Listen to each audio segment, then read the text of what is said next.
Today, I wanted to talk to you about a new feature for those of you who use Google Chrome. And that feature is an automated caption. Let's take a look at Chrome over here. As you can see, I have my Chrome open. I go up in the right top corner to Settings.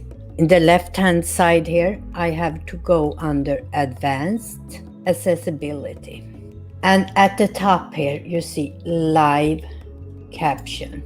And you can click that on. Caption Preferences. If you click in this little window here, it opens in a separate window. And here you can do your settings. This is how it looks as default. It's white on black background, but you can change the color, the transparency, the style, size, and the effects of the caption. You can also change the background and the transparency of the background.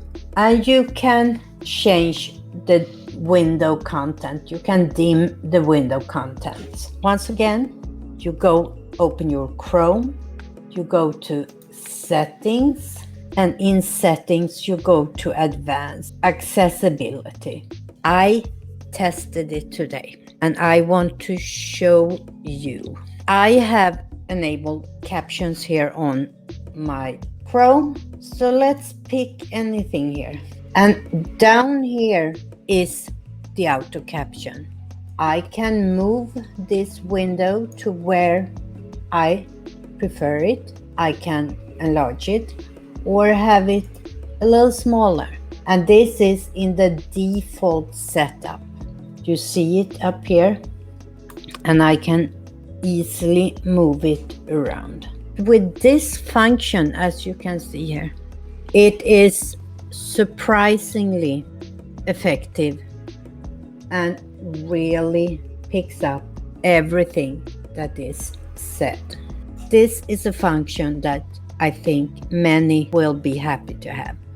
Either if you're watching videos without earbuds late at night and you don't want to disturb others in the household, you can have these auto captions on. If you are hearing impaired, of course. And this doesn't work on all apps and all websites yet. But for the different websites that I have tried today, it actually worked very well. That's all for this time. Remember, never stop learning.